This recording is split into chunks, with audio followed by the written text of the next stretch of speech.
শুভ সকাল। কেমন আছেন সবাই? নিশ্চয়ই ভালো আছেন, আমরা ভালো আছি। এখন ঘড়িতে 8:43 বাজে, একটু বেলাই হয়ে গেছে। কদিন খুব পরিশ্রম হচ্ছে, ওই জন্য ঘুমিয়ে পড়েছিলাম, উঠতে দেরি হয়ে গেল।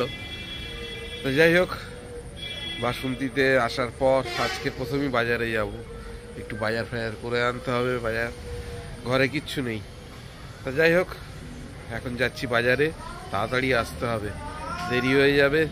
শ্রিয়াংশ উঠে গেছে, চুমকি উঠে গেছে। তা যাই হোক, দেখতে থাকুন, সঙ্গে থাকুন এবং প্লিজ চ্যানেলটাকে সাবস্ক্রাইব করবেন। হ্যাঁ চলুন যাই, এখন বাজারে যাচ্ছি।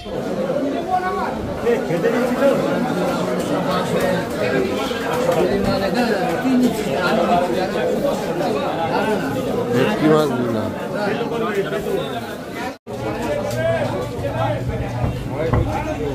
হ্যাঁ 250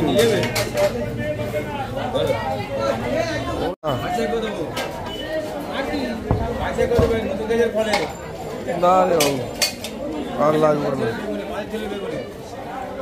শুভ, লঙ্কা কোনটা ভালো হবে রে? লঙ্কা লঙ্কা কোনটা? টমেটো লাগবে না, তুই লঙ্কা কোনটা ভালো হবে?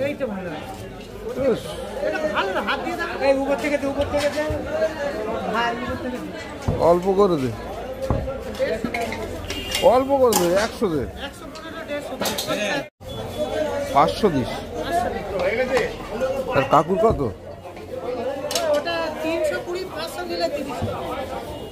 বাহ বাহ, দাম বেশি বল।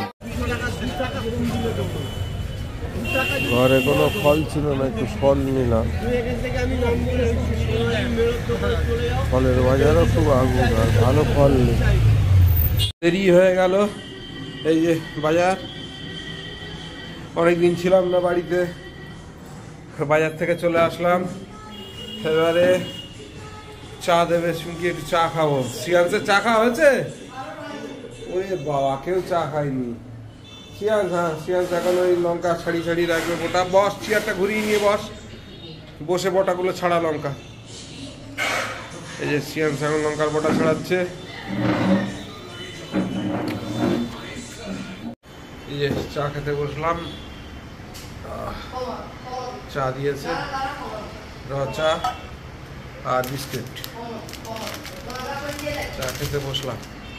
ঝিঙে আর কাকুর কেটে দিয়েছে বুবাই, আজ পাতলা ঝোল হবে ঝিঙে দিয়ে, কারণ শরীর সবার খারাপ, গরমে সবাই এসে আর ভালো লাগছে না। সবার জ্বর জ্বর, শরীর খুব খারাপ, প্রচন্ড গরম। আর ওখানেও রোদ যেমন, এখানে সেরকম এসে গরম ঘুরছে। সবারই শরীর খারাপ, কি খাবে আর, সব হালকা খেতে হবে এখন কদিন। একটু টিফিন করে নাও, রুটি আর কলা খেয়ে নাও। খুব রোদ, কালকে বিভৎস গরম ছিল। হ্যাঁ কালকে হাওয়া ছিল না,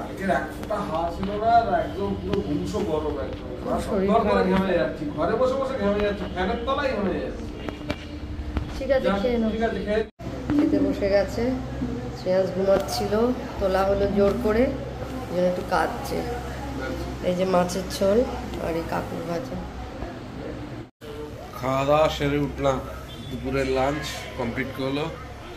অনেক দিন পর মাছের ঝোল আর বাড়ির ভাত আর মাছের ঝোল। ওফ, ওখানে তো মাছ খাই না আমরা, আর ভালো মাছ পাওয়া যায় না। হোটেলের মাছ মানে জানেন, কদিনের ভাজা মাছ শুধু ঝোলে চুবিয়ে দিয়ে দেয়। আর ওখানে ছেলেও খাবে না, আমিও খাই না, তার চুমকি তো খাইই না। এবারে ওখানে খাওয়ার মধ্যে ওই চিকেন আর ওই ওদের ওই সাম্বার ডাল, ভেজ মিলস, এইসবই খেয়ে আমাদের কাটাতে হয়। কারণ ওখানে তো অ্যাকচুয়ালি আমরা যাই তো ডাক্তার দেখাতে, আর বাঙালি হোটেল আছে, আমরা বাঙালি হোটেল থেকেও ভেজ মিলস নিই, কিন্তু ভেজ মিলস ছাড়া খাওয়া যায় না। তা আর মাঝে মধ্যে চিকেন খাই।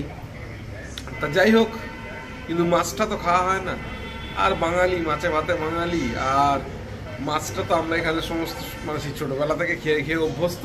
আর শ্রিয়াংশ মাছ ভাত খেতে ভালোবাসে। তা সে কারণ আজকের ওর মা বললো, মায়ের শরীরটাও খারাপ চুমকি, আসার পর থেকে একটু জ্বর জ্বর, ওয়েদার চেঞ্জ, আর কালকে যা ওয়েদার গেছে বাবা। তা সে যাই হোক, যার ফলে ওর মা বললো আজকে যতই কষ্ট হোক একটু বাজার করে আনো আর একটা টাটকা মাছ আনো। তা আমি জ্যান্ত একটা টাটকা ভেটকি মাছ এনেছিলাম, তা ছোট দেখে একটা ভেটকি মাছ এনেছিলাম। তা সেই মাছটা ওর মা বললো যত কষ্ট হোক আজকে ছেলের জন্য ঝোল করে দেবো, আমরা সবাই খাবো। তো যাই হোক, শ্রিয়াংশ ভাত খেয়েছে, মাছ ভাত ভালোই খেলো, আমিও খেয়েছি, আর চুমকি সবাই খেতে বসেছে। তো যাই হোক, ভালোই লাগলো আজকে অনেকদিন পর মাছ ভাত। এই যে শ্রিয়াংশ আজকে চা বানিয়েছে। এত আমি জলটা বসিয়ে রেখে এসেছি আর সব চা পাতা দিয়ে দিয়ে জলের মধ্যে। 8:57 বাজে, চুমকিকে বললাম একটু চা করতে, ওর শরীরটা খারাপ, একটু ম্যানেজ করতে দাও, জ্বর জ্বর জ্বর মতো ওষুধ খাবে। তা বললো ওষুধ খাওয়ার আগে তাহলে একটু চা খেয়ে তারপরে ওষুধ বলে ও চাটা জল বসিয়ে আর ও এসে আমার এখানে কথা বলছিল, তার মধ্যে সিয়াজ গিয়ে পুরো ডাব্বা সমেত, ডাব্বার মধ্যে থাকে, কৌটোর মধ্যে চাটা থাকে পুরো। এর আগেও একদিন করেছিল ওরকম, অল্প ছিল তাও 5-6 দিনের চা ছিল, ও সবটাই ঢেলে দেয়। এর আগের দিনও সবটাই ঢেলে দিয়েছে, আজও সবটাই ঢেলে দিয়েছে, পুরো কালো হয়ে গেছে, জানি না খেতে পারবো কি না। আমি আবার সেটা আবার করেছি, ম্যানেজ করেছি অন্যভাবে, তিতো হয়ে যাবে। ঠিক আছে, মোটামুটি খাওয়া যাচ্ছে।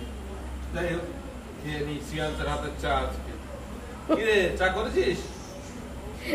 ও তো বোঝে না যে কতটা দিতে হয়, পুরো কৌটো ধরেই ঢেলে দিল। চা করেছিস? তাও তো ভাগ্য ভালো যে বেশি চা ছিল না, কি রে তাহলে আর আজকে দেখতে হতো না। কে চা করেছে? কে চা করেছে? বল আমি। চা করেছিস? চা এরকম ভাবে করবি না, চা অল্প দিতে হয় না। ও যা মানে চায়ের পাতা যেভাবে ঢেলে দেয়, আমাকে একদম অল্প অল্প ঢালতে হবে চা, নাহলে তো সে তো বিপদ, সব ফেলে দিতে হবে, তখন খুবই বিপদ। ওকে দিয়ে কোনো ভরসা নেই। রান্নাঘরে মোটামুটি কিছু না কিছু ওর করা চাই, কিছু রেখে আসলে হয়েছে তার মধ্যে কি দিয়ে দেবে একবার হলুদ দিয়ে দিয়েছিল পায়েসের উপর।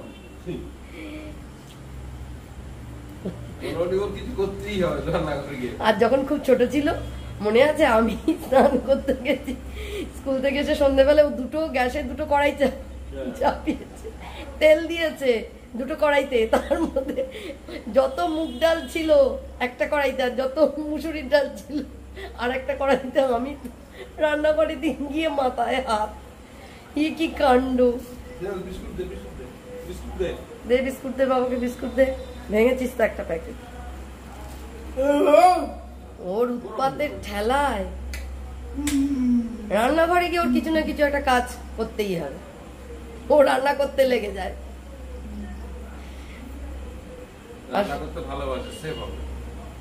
রান্নার দিকে খুব আগ্রহ, ওকে রান্নাই শেখাতে হবে। ও রান্না করবে আর ওই খাবে, খেতেও ভালোবাসে, রান্না করতেও ভালোবাসে। না জানে, তাও কিছু কিছু আইডিয়া আছে কোনটার পরে কোনটা দিতে হবে, ঠিক এনে হাজির করবে, কোথায় টমেটো, কোথায় ধনেপাতা, কোথায় কাঁচা লঙ্কা, আমার দেওয়ার আগে বার করে নিয়ে চলে আসবে। যা খেয়ে নাও, খেতে বসে খেতে। আর আজকে সিয়াজ একটু শান্তিপূর্ণ ভাবে রুটি খেলো। সত্যি ভেলোরের রুটি আমরা কিনে খেতাম, তো কিনে খাওয়া রুটি যা হয়, আর বাড়ির রুটি খাওয়া যায় আকাশ পাতাল তফাৎ। কাঁচা কাঁচা থাকতো, অনেকদিন পর শান্তি মনে রুটি খাওয়া সত্যি। আর সে খোলে না, কাঁচা কাঁচা থাকে সাইড গুলো, আর যা হয় সে ওখানে সব, আমরা অনেক হোটেলই ট্রাই করেছি, কিন্তু সব হোটেলেই একই রুটি, সব এক। তো যাই হোক, খাওয়া দাওয়াটা করে নিই। সিয়াংশ অনেকদিন পর গরম গরম রুটিতে যাবো, গরম রুটি খেতে ভালোবাসে, কিন্তু আমাদের ওখানে ভেলোরে কি করতাম, গরম রুটি আনলেও খেতে খেতে নিয়ে আস্তে আস্তে ঠান্ডা হয়ে যেত। যাই হোক, আর বেশি দেরি করবো না, এখানেই ব্লগটাকে শেষ করছি। যদি ভালো লেগে থাকে please do like, share, subscribe our channel. দেখতে থাকুন, সঙ্গে থাকুন। দেখা হচ্ছে আগামীকাল নতুন একটা দিন, নতুন একটা ব্লগে। সবাইকে শুভরাত্রি, চিয়ার্স, টাটা।